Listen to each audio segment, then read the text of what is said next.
오늘 안내해드리는 내용들을 숙지하시고 일상에서 적용해 주신다면 치료 효과가 온전히 발휘되는데 큰 도움이 될 수 있을 것입니다.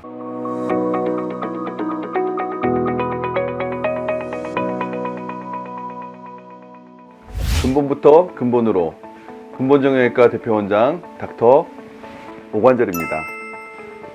이번 영상에서는 근본정형외과에서 신경차단술 주사를 맞으신 분들이 주의하셔야 할 사항들을 총 정리해 보았습니다.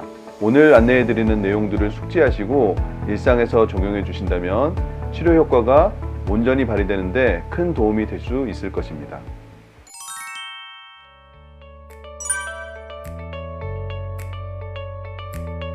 네, 맞습니다. 신경차단술 주사입니다. 지금까지 아프셨던 이유 중에 하나는 통증을 악화시키는 염증 물질이 신경 주변을 지속적으로 자극해왔기 때문인데요. 주사를 통해 염증을 가라앉히고 과민해진 신경을 달래서 증상을 경감시켜 놓은 상태입니다. 네, 주사 약제의 효과가 길게 유지될 수 있도록 하는 게 중요한데요. 규칙적인 생활 습관과 건강한 식사, 아픈 부위에 자극이 가지 않도록 바른 자세를 유지하는 것, 주변 근육을 강화해 줄 수 있는 적절한 운동과 스트레칭, 음주, 흡연, 기름기 있는 음식 피하기, 마지막으로 숙면과 스트레스 관리가 필요합니다. 정말 기본적인 내용이지만 잘 지켜지기가 매우 힘든 부분이기 때문에 가장 먼저 강조해서 말씀드립니다. 꼭 지켜주세요.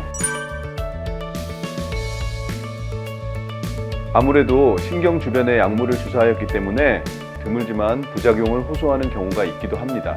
우선 주사 부위의 통증, 어지럼증이나 수면장애, 일시적인 저림 증상이나 여성의 경우에는 생리불순 등이 간혹 생기는 경우가 있습니다.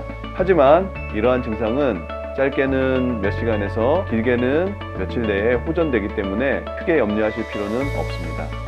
하지만 이와 같은 주사 후 이상 증상이 장기간 지속되거나 점점 심해지는 경우, 그리고 조영제에 의한 급성 알러지 과민 반응 등이 있는 경우에는 신속하게 의사의 진료 후에 조치를 취하는 것이 필요합니다.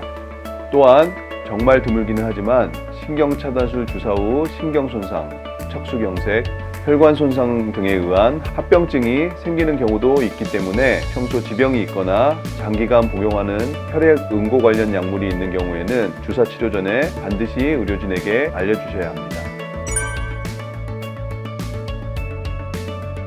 아닙니다. 영구적이지는 않습니다. 신경차단술 주사 치료는 증상을 일정 기간 완화시키는 시술로 주사 약제의 효과가 감소하면 다시 주사를 맞아야 합니다. 다만 주사를 자주 맞을수록 약제의 효과가 지속되는 기간이 짧아지는 경향도 있습니다. 내성이 생기는 것이지요. 제가 환자분들에게 보통 설명드리는 내용은 일주일 간격으로 총 3회에서 5회 정도를 우선적으로 치료를 해보실 것을 권유하고 있습니다. 물론 증세에 따라서 이보다 적게 혹은 많게도 치료가 가능합니다. 네, 그렇습니다. 주사를 맞고 통증이 사라지면 완치되었다고 생각하시고 방치하시다가 증상이 악화되는 안타까운 경우도 종종 있습니다. 주사의 효과가 영구적이지 않기에 맞고 나서 더욱 신경 써서 생활 습관을 개선하고 꾸준한 근력 강화 운동과 스트레칭으로 건강한 상태를 유지하는 것이 중요합니다. 또한 증상의 진행 여부를 확인하고 다른 질환도 사전에 찾아낼 수 있는 정기적인 검진도 매우 중요하겠습니다. 이상 근본해결 근본치료 근본정형외과 대표원장 닥터 오관절이었습니다.